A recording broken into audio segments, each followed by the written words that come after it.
Assalamualaikum warahmatullahi wabarakatuh. Perkenalkan, nama saya Andika Putra, NPM C1B019140. Saya berasal dari Universitas Bengkulu, Fakultas Ekonomi dan Bisnis, Prodi Manajemen. Baiklah, di sini saya akan menjelaskan tingkat bunga.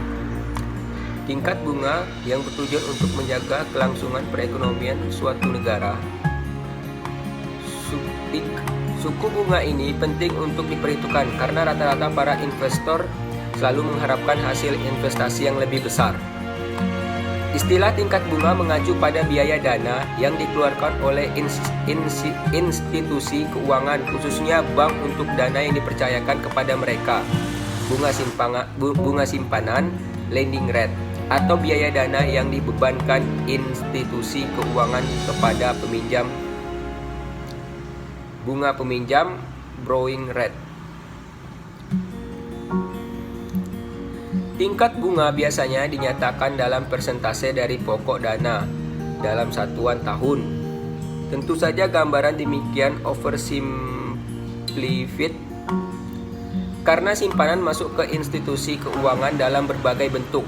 Tergantung kreativitas institusi keuangan tersebut merancang produk finansial dalam rangka memobilisasi dana dari masyarakat. Selanjutnya saya akan menjelaskan biaya bunga. Biaya bunga adalah beban yang dibayarkan kepada nasabah atau pihak lain yang berkaitan dengan kegiatan penghimpunan dana. Biaya ini paling besar porsinya terhadap biaya bank keseluruhan. Biaya ini harus diantisipasikan oleh bank pada penutupan tahun buku atau pada tanggal laporan.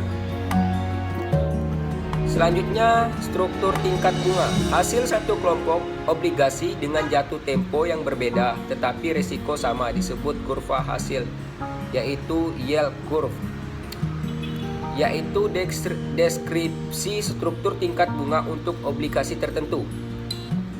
Kurva hasil dapat diklasifikasikan sebagai kurva hasil naik, kurva hasil datar, dan kurva hasil turun. Jika kurva hasil naik, maka tingkat bunga jangka panjang di atas tingkat bunga jangka pendek. Jika kurva hasil datar, tingkat bunga jangka panjang sama dengan tingkat bunga jangka pendek. Sebaliknya, kurva hasil turun menjelaskan bahwa tingkat bunga jangka pendek lebih tinggi dari tingkat bunga jangka panjang. Mengapa kurva hasil naik, datar, dan turun? Ada beberapa jawaban untuk masalah ini, yaitu yang pertama, tingkat bunga obligasi dengan jatuh tempo yang berbeda bergerak secara bersamaan pada waktu tertentu.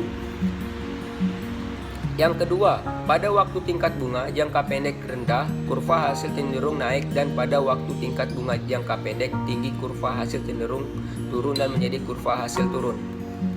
Yang ketiga, yang terakhir, kurva hasil cenderung mempunyai kemiringan positif menurut informasi beberapa laporan keuangan. Selanjutnya, beberapa faktor yang mempengaruhi perbedaan suku bunga. Yang pertama yaitu kebutuhan dana yang berada di masing-masing perbankan.